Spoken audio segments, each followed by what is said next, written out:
Una de las cosas que más me cuesta cuando me invitan a predicar es la selección del pasaje. Eso me lleva casi la mitad del tiempo, dándole vueltas. Cuando ya tengo medio mensaje preparado, no, este no, otro. Así, la indecisión preside mi vida. Bueno, es algo que me cuesta trabajo. Pero esta semana he encontrado un pasaje que dice el Señor que hay que predicarlo aquí. No penséis que me he vuelto... No. Lo dice la Biblia, que este pasaje hay que predicarlo aquí porque aquí se predica el Evangelio. Entonces este pasaje hay que predicarlo aquí. Vamos a leerlo. Está en Marcos capítulo 14, versículos 3 al 9. Marcos capítulo 14, versículos del 3 al 9. Pero permitidme que también lea desde el principio, ¿no? Desde el versículo 1 para coger un poquito más de contexto. Y dice así la palabra del Señor. No quiero empezar antes de que lo hayáis buscado. Marcos capítulo 14, versículos del 3 al 9. Y dice así la palabra del Señor. 2 días después era la Pascua y la fiesta de los panes sin levadura. Y buscaban los principales sacerdotes y los escribas cómo prenderle por engaño y matarle. Y decían, no durante la fiesta, para que no se haga alboroto del pueblo. Pero estando él en Betania, en casa de Simón el leproso, y sentado a la mesa, vino una mujer con un vaso de alabastro de perfume de nardo puro de mucho precio, y quebrando el vaso de alabastro, se lo derramó sobre su cabeza. Y hubo algunos que se enojaron dentro de sí y dijeron, ¿para qué se ha hecho este desperdicio de perfume? Porque podía haberse vendido por más de 300 denarios y haberse dado a los pobres. Y murmuraban contra ella. Pero Jesús dijo, dejadla, ¿por qué la molestáis? Buena obra me ha hecho.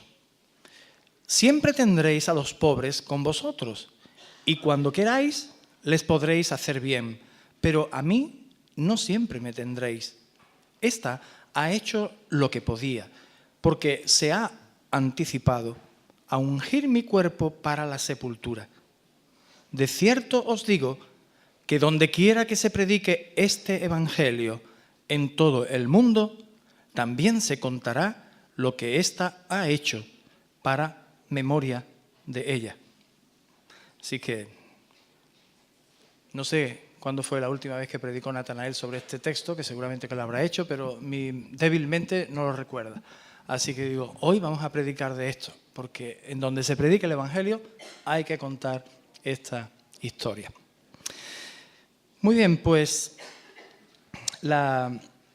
este episodio de Betania en Judá no debe de confundirse con otro parecido que ocurrió en Galilea cuando aquella mujer pecadora vino a los pies de Jesús. Se parece, pero no es el mismo episodio. Este es otro episodio. Aquel estaba en Galilea, narrado por Lucas, pero este es otro diferente. Es narrado en la semana, prácticamente con esto comienza la semana de Pasión. Este pasaje que hemos leído tiene también algunos pasajes paralelos. Tiene pasajes paralelos en el Evangelio según San Mateo, que es casi igual, y en el Evangelio según San Juan, capítulo 12 y versículos 1 al 8. ¿Os importaría que leyéramos brevemente este pasaje, ya que era cortito, en San Juan, capítulo 12, del 1 al 8? Vamos a buscarlo, porque ahí tenemos el pasaje paralelo. Ya digo que hay otro en Mateo, pero que es muy parecido. Vamos a leerlo en Juan, que de alguna manera es un poquito complementario, diferente, pero complementario. En Juan capítulo 12, versículos 1 al 8. Dice este pasaje de Juan que 6 días antes de la Pascua vino Jesús a Betania, donde estaba Lázaro, el que había estado muerto y a quien había resucitado de los muertos. Y le hicieron allí una cena. Marta servía y Lázaro era uno de los que estaban sentados a la mesa con él. Entonces María tomó una libra de perfume de nardo puro, de mucho precio, y ungió los pies de Jesús y los enjugó con sus cabellos, y la casa se llenó del olor del perfume. Y dijo uno de sus discípulos, Judas Iscariote, hijo de Simón, el que le había de entregar, ¿por qué no fue este perfume vendido por 300 denarios y dado a los pobres? Pero dijo esto no porque se cuidara de los pobres, sino porque era ladrón y teniendo la bolsa sustraía de lo que se echaba en ella. Entonces Jesús dijo, déjala, para el día de mi sepultura ha guardado esto, porque a los pobres siempre los tendréis con vosotros, mas a mí no siempre me tendréis. Al comparar estos relatos, encontramos algunas cuestiones. Por ejemplo, Marcos dice que 2 días después era la Pascua y comienza su relato diciendo que faltaban 2 días para la Pascua. Aquí dice en Juan que 6 días antes de la Pascua vino Jesús a Betania. Es algo curioso que Marcos, seguramente sería 6 días antes de la Pascua cuando se produjo esta escena. La Pascua, ya sabéis que era la semana de Pasión, pues en la noche de jueves al viernes, es lo que la mayoría de la gente piensa, la noche de jueves al viernes. Así que Marcos está pensando que 2 días antes, el propio martes, por sí podría ser, martes, miércoles, jueves, 2 días antes, los judíos estaban tramando, dándole vuelta a la cabeza cómo iban a poder hacerse con Jesús para matarlo, pero no durante la fiesta, para que no se organizara alboroto entre el pueblo. Pero aquí Juan está diciendo que fueron 6 días antes, así que 6 días antes Jesús llegó a Betania, pero Marcos nos cuenta lo que ocurrió 2 días antes de la Pascua y en el contexto de ver cómo los judíos se preocupaban por trincar a Jesús para matarlo, él nos cuenta qué diferencia lo que pensaban los judíos con lo que hacía esta mujer. Así que, presumiblemente, una de las diferencias que encontramos se puede interpretar perfectamente así. El evento ocurrió seguramente caída la noche del sábado, ya de sábado a domingo. Así tuvo la fiesta lugar de sábado a domingo. Cuando el viernes termina, se pone el sol, ya empieza el sábado. Y ahí posiblemente fue la fiesta. Pero Marcos se acuerda de esta fiesta y lo relaciona y lo compara con la actitud de aquellos escribas y fariseos y principales que querían matar al Señor. Y lo contrasta, ¿verdad?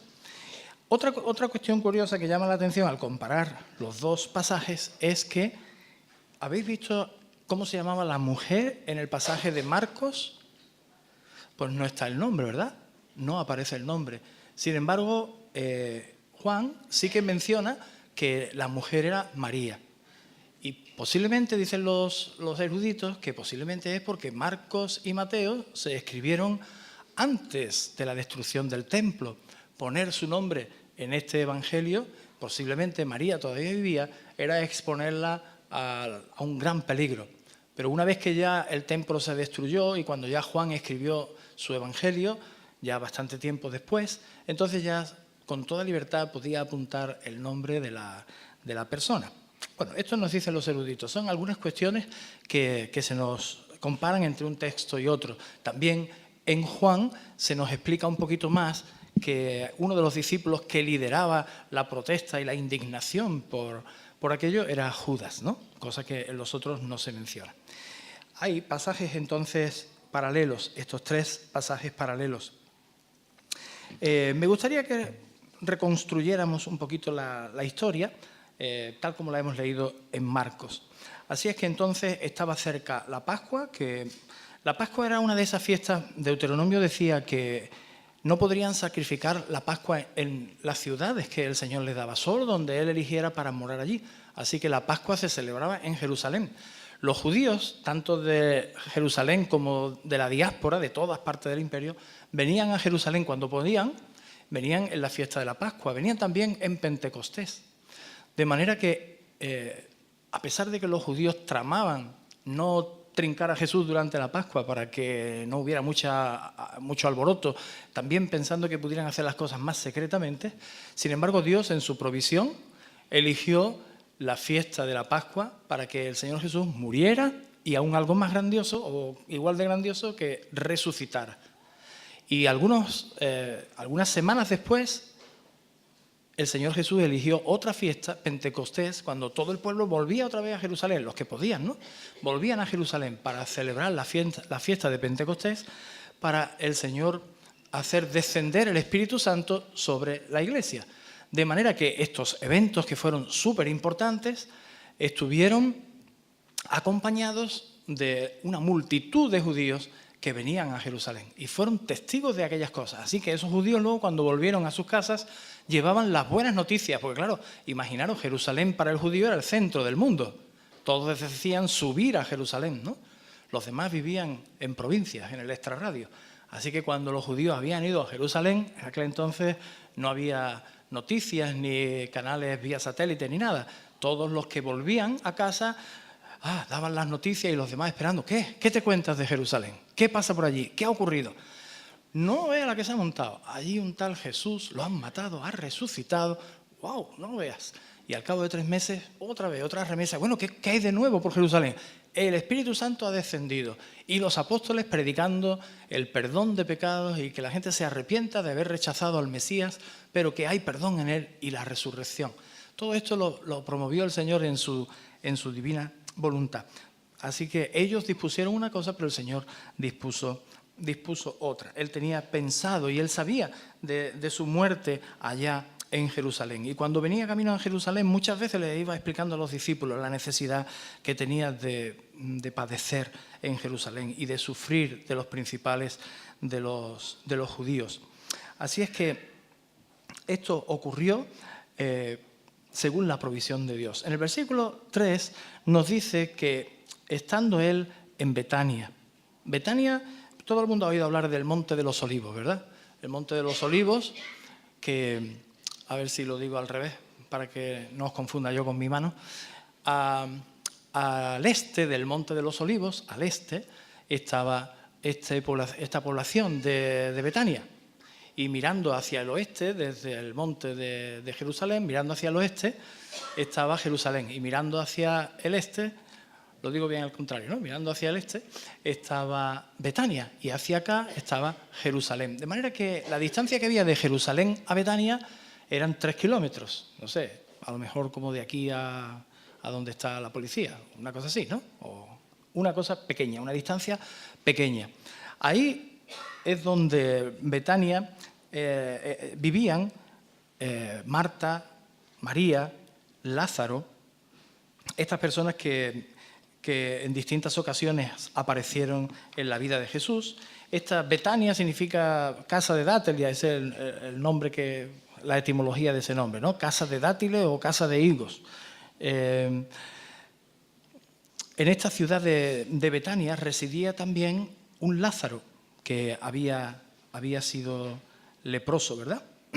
Ahora, en la actualidad, hay una pobre y ruinosa villa por allí que se llama el Azarillev o Lazarillev o algo así, el pueblo de Lázaro.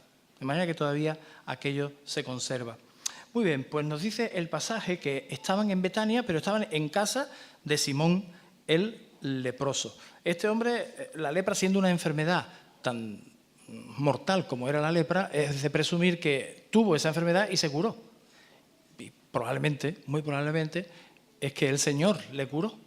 Así es que algunos lo identifican con aquel leproso que vino a Jesús en Marcos 1:40, que vino a él un leproso rogándole, hincada la rodilla, le dijo: si quieres puedes limpiarme. Y Jesús, teniendo misericordia de él, extendió la mano y le tocó y le dijo: quiero, sé limpio. Y así que él hubo hablado, al instante la lepra se fue de aquel y quedó limpio. Sea como fuere este o fuera otro, la cuestión es que este Simón, el leproso, era conocido entre el ambiente de los discípulos. Seguro que sería un seguidor más de Jesús. Y en el pasaje de Juan dice que le hicieron allí una cena, posiblemente en Betania, donde también vivían Marta y Lázaro. Probablemente este hombre tendría la casa un poquito más grande, así que entonces decidieron hacer la fiesta en casa de Simón. Pero allí estaba Marta, que servía. También estaba allí María, también estaba allí Lázaro. Así que fue una fiesta en Betania para recibir al Señor Jesús, para tenerle en medio, para disfrutar de él. se sentó a la mesa y mientras que estaban sentados, mientras que estaban cenando, una mujer, que ya hemos dicho que ni Mateo ni Marcos mencionan por nombre, pero sí Juan, una mujer se les acerca. Y se les acerca con un vaso de alabastro. El alabastro es una piedra parecida al mármol, tal vez translúcida, y que bueno, formaba un vaso que se solía cerrar y, del todo, pero sin tapón, más bien como cerrada, de manera que para abrirlo habría que romperlo. De esa manera ella rompió ese vaso de alabastro que estaba hecho de perfume de nardo puro. Era de las raíces de esa planta, una planta que provenía de la India, pues de las raíces extraían la esencia y el perfume, de manera que era perfume de nardo puro. Juan nos indica que se trataba de una libra. Una libra equivale aproximadamente a unos 360 gramos. Podría ser como una botellita de medio litro, una cosa así. Y Juan nos dice que se trataba de una libra. Era también de mucho precio. Los tres evangelistas dicen que era de mucho precio. Sin embargo, el economista del grupo, Judas, lo tasa en 300 denarios. En 300 denarios. El denario era una moneda de plata que equivalía al sueldo de un obrero en un día. Más o menos tenía un peso como de 4 gramos, equivalente a la masa de 4 gramos, y entonces era el salario de un año, porque 300 denarios, pues 300 salarios. Si el año tiene 365 días y los judíos no trabajaban el sábado, pues entonces prácticamente era el salario de un año.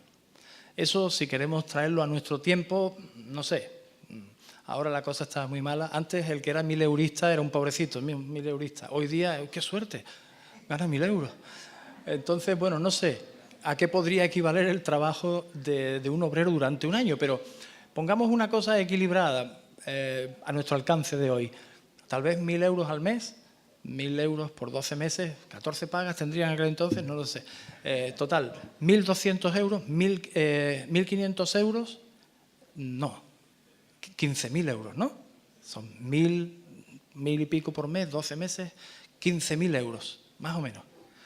15.000 euros. Para los más antiguos como yo, 2,5 millones de pesetas. El frasquito de perfume. Eso es un frasco de perfume bien caro, Eso es un precio, claro. Con razón se había fijado Judas en este asunto, ¿no? Marcos dice que ella lo derramó sobre su cabeza y Juan dice que lo derramó sobre sus pies. Bueno, no hay contradicción. Se solían sentar a la mesa así como tumbados, así que no es que ella tuvo que agacharse por debajo de la mesa para echarle en los pies, ¿no? Sino que como estaban tumbados y tendidos, pues pudo echar una parte del perfume sobre su cabeza y otra parte sobre sus pies. De manera que, de esta manera, ella pues pudo físicamente realizar esa acción, pero que tenía una profundidad espiritual. El ungir en la cabeza a un invitado era una costumbre común en los banquetes judíos, pero la acción de María tenía un significado aún más profundo. Llevaba un frasco de alabastro muy caro y esto, entre nosotros, desde luego, sería un cumplido muy extraño, que yo invitara a alguien a la casa y rompiera un tarro de colonia y se lo echara por encima, pero en aquel tiempo era tenido como la mayor muestra de respeto. Entonces dice Juan que el lugar se impregnó de todo aquel perfume, ¿no? Se impregnó. ¿Cuál fue la reacción de los discípulos? Algunos se enojaron, protestaron, murmuraron, la acusaron. Marcos añade que la regañaron. Esa es la idea que añade Marcos. ¿Por qué? Porque la regañaron. Porque aquello era un derroche, un despilfarro. Era un desperdicio. Aparentemente, si el perfume que se hubiera comprado hubiese sido, pues que digo yo, hombre, vamos a poner una cosa razonable, 40 euros, ¿no? No, tampoco digo que lo compremos los chinos, venga, 100 euros. Pero 15.000 euros, 15.000 euros por un tarrito de perfume para una noche, porque eso fue usar y ya está, de una sola vez. Esto indignaba a algunos. Los indignaba porque habiendo tantas necesidades, ¿cómo es que despilfarras ese dinero para una cosa que, bueno, en un ratito el perfume se va a evaporar, todo se lo va a llevar el aire y al final pues eso es una cosa que queda para 5 o 10 minutos o quizá toda la noche, pero algo muy eventual, muy volátil, ¿no? Pero el Señor Jesús respondió en los versículos 6 a 9 y, como nos cuenta Mateo, Jesús preguntó, oye, ¿por qué molestan a esta mujer? Marcos nos indica aún más que él ordenó a los discípulos que la dejaran en paz. Y Juan precisa que fue a Judas a quien mayor énfasis le puso, diciendo, déjala. Y déjala, el Señor Jesús da algunas razones de por qué. En esta vida siempre hay distintas maneras de ver la realidad. Hemos cantado una canción que pedí, a ver si podíamos cantarla, y dice, quiero ver la vida como tú, ¿no? Saturarme de tu espíritu. Ver la vida como tú la ves, Señor. También hay otra canción por ahí que dice, dame tus ojos, quiero ver. Me gustaría ver la vida con las gafas con las que el Señor las ve, para verla con su perspectiva, desde su opinión, desde su mente, ¿verdad? Para entenderla, no solo por el hecho de decir, tengo la curiosidad de ver cómo Él ve la vida, sino porque como Él la ve, es la manera correcta de verla. Es que me gustaría ver la vida tal y como es de verdad, y no como se me asemeja a mí, que tengo unas gafas estropeadas, que tiene algunos filtros indeseables debido a mis pasiones, a mis deseos, a mis gustos, a mis preferencias, a la influencia de otros, a los pensamientos que yo tengo. Y entonces cuando la realidad atraviesa mis gafas, luego sale una cosa muy distorsionada. Pero él tiene la forma correcta de ver las cosas y así se lo hizo ver a los discípulos. Primero lo que les dijo es que la obra que había hecho esta mujer era buena. Me ha hecho una buena obra. Así que no hay motivo ninguno para molestarla, para criticarla, para juzgarla, porque lo que ha hecho ella es una buena obra. Y es una buena obra porque es cierto que los pobres entre nosotros tienen necesidades, pero vais a tener la oportunidad de hacer el bien a los pobres toda la vida, porque los pobres los vais a tener siempre. Así es que no os preocupéis por los pobres, siempre tendréis la posibilidad de hacer bien por ellos. Sin embargo, hacer bien al Señor Jesús es una oportunidad de este momento y que después ya pasaba, concretamente relacionado con el tema de ungir su cuerpo para la sepultura. Así es que el Señor pone el hecho en la verdadera y en la correcta perspectiva y les muestra a los discípulos que ella ha hecho una buena obra, que sí, que es cierto que hay que preocuparse por los pobres, pero siempre tendréis esa oportunidad, que la oportunidad de servirle a Él era una y era esta, y ella la ha aprovechado, los demás no. Y por último, le promete a esta mujer que en cualquier parte donde se predique el Evangelio, esta historia será contada para memoria de ella. Jesús hace una promesa que hoy también estamos cumpliendo aquí. Le prometió a ella que esto se contará en cualquier parte que se predique el Evangelio. Hoy lo estamos cumpliendo aquí en Renacer. Y sin duda que Marcos incluyó este pasaje en el contexto de esos 2 días. Faltaban 2 días para la Pascua y ahí estaban los judíos a ver cómo atrapaban a Jesús. Y más adelante nos cuenta cómo sobornaron o Judas se dejó sobornar o Judas fue el que se ofreció para obtener la vida de Jesús por el precio de 30 monedas de plata. Ella se había gastado 300 monedas de plata, porque el denario era una moneda de plata, 300 monedas de plata probablemente, 10 veces más que lo que los demás estaban dispuestos a pagar por la vida de Jesús. esta historia del valor de Cristo a los ojos de María y de su devoción ha de ser contada, ha de ser proclamada para cumplir la voluntad del Señor, para obtener el beneficio de aprender de este ejemplo positivo. Aunque el principal objetivo del Evangelio es el honor de Jesucristo, no por eso es completamente ajeno el hecho de que el Señor honre a sus santos y a sus siervos. Así es que me gustaría, después de haber recreado y repasado un poquito esta historia, pues destacar lo que me parece que es más importante de todo este pasaje. Entiendo que lo más interesante de este pasaje es ponderar, resaltar, poner de relieve la inteligencia espiritual, la percepción espiritual, la actitud espiritual de María frente a la persona del Señor Jesucristo. María había hecho este acto como un acto de fe en nuestro Señor Jesucristo, el Mesías, el ungido, y como un acto de amor y de respeto hacia Él. La intención de Marcos, al ponerlo en este pasaje, era contrastar precisamente la actitud de ella con la actitud de aquellos fariseos, aquellos judíos, aquellos principales que estaban preocupados principalmente por mantener su prestigio, su autoridad. Eso es lo que preocupaba a ellos. Este Jesús viene aquí a trastocar los cimientos de nuestra religiosidad. Esto a nosotros se nos escapa de las manos. A nosotros lo que nos interesa es mantener las cosas como están, estando nosotros en el liderazgo, teniendo nosotros la supremacía sobre el pueblo, teniendo nosotros la autoridad y el poder. Y este Jesús es un atentado contra todas esas cuestiones. Así es que nosotros vamos a por él. Y mientras tanto, Marcos nos hace valorar, contrastar estas dos actitudes, la de aquellos y las de María. Marcos también nos hace resaltar la actitud de Judas, que se preocupaba por incrementar su patrimonio, mientras que María era capaz de desperdiciar, derrochar, despilfarrar su propio patrimonio para ofrecerlo en una alabanza y en una adoración a la persona del Señor Jesús.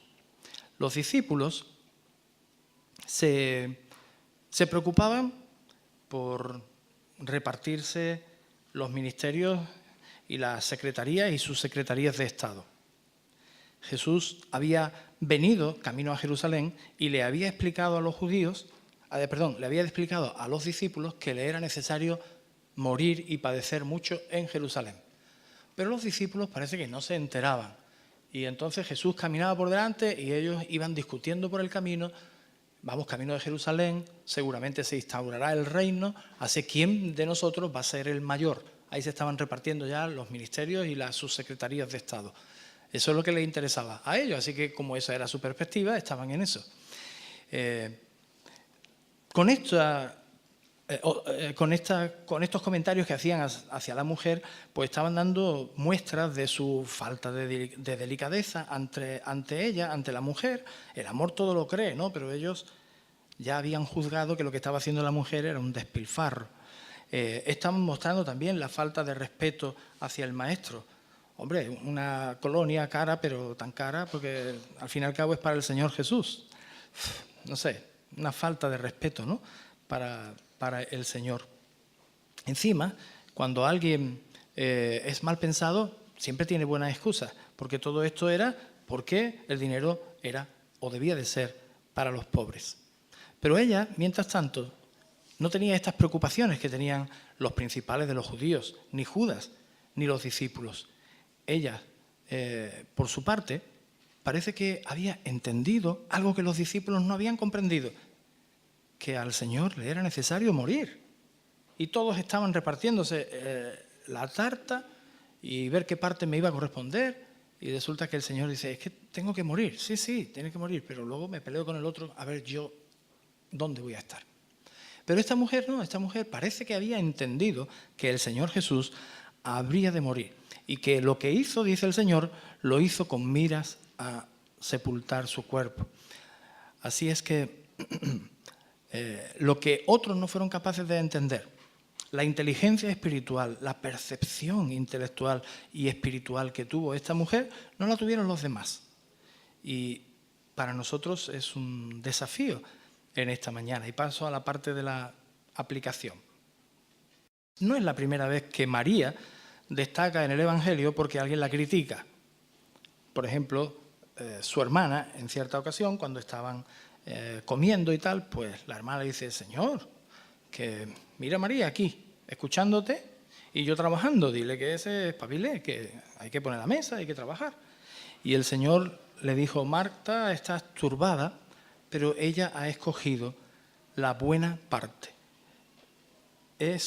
Parece una característica de la persona de María saber entender bien, saber discernir bien la realidad espiritual, saber encontrar lo que es lo mejor. Esto la hace muy singular. Ya van 2 veces, ¿verdad?, que el Señor tiene que reivindicarla y decirle a los que la critican: no, es que ella es la que lleva la razón. Es que ella es la que ha escogido la buena parte. Es que ella es la que sabe hacer lo que habría que hacer en este momento. Es que ella sabe distinguir los tiempos y las oportunidades y es la que sabe verdaderamente estar a la altura de las circunstancias y los demás no. Ahora, en esta ocasión, ella también de nuevo ha sabido dónde está la buena parte.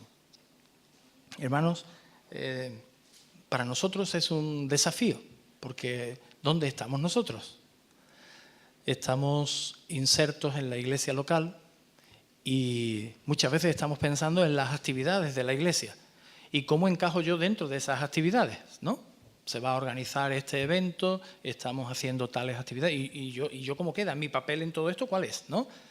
Y a veces nuestra mente, como a los discípulos, se nos va por cuál es nuestro ministerio, cuál es nuestro servicio y cuál es nuestra posición en la obra del Señor y en los planes del Señor y en el reino de Dios, ¿no? Pero esta mujer nos enseña a saber estar donde hay que estar, tener la mente centrada en la persona del Señor Jesús, saber interpretar, saber sintonizar con los sentimientos del Señor y saber adorarle y alabarle con todo lo que está a nuestra disposición. Hemos cantado quiero ver la vida, ¿no?, como tú. Que el Señor nos ayude a tener esa inteligencia que tenía esta mujer, era por encima de lo normal. El Señor nos ayude a tener esa visión que Él tiene para descubrir, sintonizar, conocer la realidad de las cosas. ¿De dónde sacó María aquel tarro tan costoso? ¿Lo ahorró? ¿Se lo regalaron? ¿Fue una herencia? No sabemos.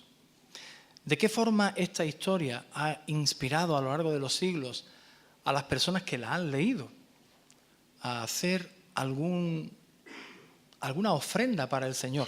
No sé cómo lo habrá hecho a lo largo de la historia. Y tampoco sé de qué manera el Señor nos puede tocar a cada uno de nosotros en esta mañana con esta historia de el derroche sagrado o el desperdicio sagrado. No sé de qué manera puede impactar en cada una de nuestras vidas la historia de esta mujer que hizo este despilfarro sagrado. ¿De qué manera podremos nosotros adorar al Señor y decir: mira, Señor, si es que en realidad es todo para ti? Pero lo que sí es cierto es que esta mujer no lo hizo ni para ser vista, ni para aparecer en las páginas de la Biblia, ni para nada de esto. Ella lo hizo como fruto del amor hacia el Señor y de su sintonía con la persona del Señor Jesús, de su capacidad de sintonizar con el corazón de Cristo. Quiera el Señor que cada uno de nosotros tenga esa capacidad, no de andar quizás dando grandes ofrendas porque no las tenemos quizás, o sí, no lo sé, pero sobre todo que esa ofrenda sea dada por la sintonía que nos une al Señor y porque sabemos qué es lo que el Señor necesita y quiere en ese momento, porque entendemos cuál es la oportunidad que el Señor nos pone en ese momento. Saber distinguir la oportunidad de las oportunidades normales. A veces las oportunidades normales de la vida hay que aprovecharlas, pero a veces hay oportunidades de servicio espiritual que no se pueden dejar pasar, que hay que dejar las otras oportunidades habituales para servir a esta, que el Señor Jesús nos dé ese deseo del corazón de poder desprendernos de cualquier cosa si eso es para el bien del Señor, para honrarle y para tocar la sensibilidad de su corazón y servirle y consolarle como en aquel momento, o para alabarle y bendecirle como expresión de nuestro amor por él. No sé cómo el Señor podrá impactarnos a cada uno de nosotros, pero lo que sí sé es que tal vez vamos a obtener como ella la crítica de otros, decir, no seas exagerado, hombre, te has pasado, esto no tiene sentido. Pero hermanos, que estemos dispuestos a sintonizar con el Señor para darle a Él lo mejor, lo mejor, aunque sea exagerado. Que el Señor nos ayude y nos haga reflexionar sobre el ejemplo de María y sea para nosotros un modelo para saber apreciar lo que realmente es bueno y para saber darle a Él lo mejor. Que el Señor nos bendiga.